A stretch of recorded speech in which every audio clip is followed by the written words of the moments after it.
У абхазских школьников появилась прекрасная возможность освоить техническую профессию и разработать нечто новое своими руками. Суть проекта «Технонаставничество» заключается в проведении профориентационной работы в школах с целью направить учеников школ на выбор технических специальностей. Студенты профильных технических факультетов НГТУ и агроинженерного факультета АГУ выступили в роли наставников для учащихся школ. Цель – сориентировать школьников на выбор более технических специальностей.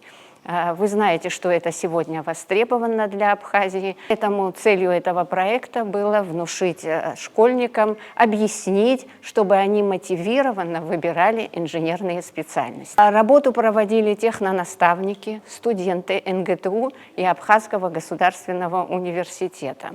Они работали со школьниками, рассказывали, каково быть инженером, помогали им и демонстрировали различные макеты.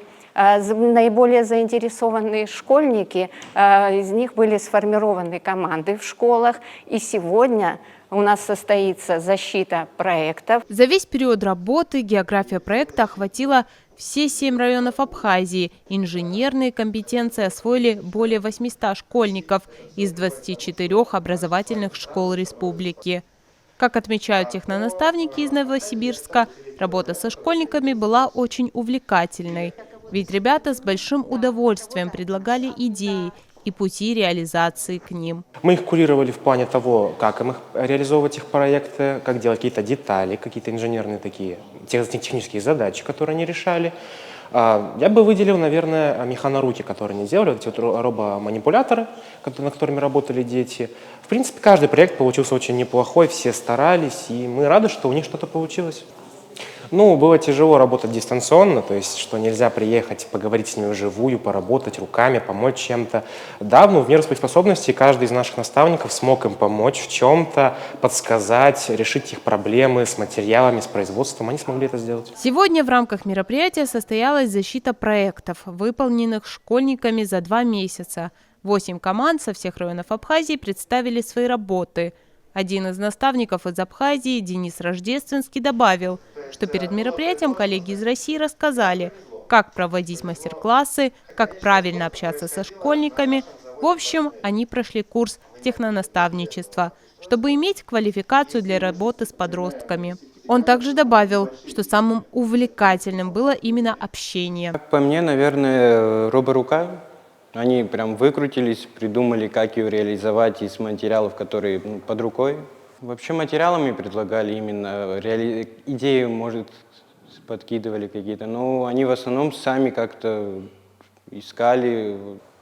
Весь процесс, наверное, волновался, потому что это разговаривать, это как-то надо впечатление произвести хорошее и вообще, чтобы заинтересовать их, это самое главное. Мы также спросили учащихся об их впечатлениях в работе над проектами. Ребята с большим интересом рассказали, как прошли к выбору той или иной темы и как проходила работа над ними. Интересовался вообще агроинженерикой, так нам учителя предложили, наш наставник приехал к нам в школу, и получается уже после этого нам сказали, можете выбрать одно из 3 направлений. То есть мы выбрали ветрогенератор, так как посмотрели, что это более перспективная работа с электроэнергией, и учтили тот факт, что в Абхазии есть конкретные проблемы с электроэнергией. С помощью наших наставников мы все-таки справились с этой работой, и после того, как мы собрали ветрогенератор, они дальше начали продолжать нам помогать с проектом, с презентацией и так далее. Мы создали роборуку, потому что посчитали ее с самого начала более такой интересной и которая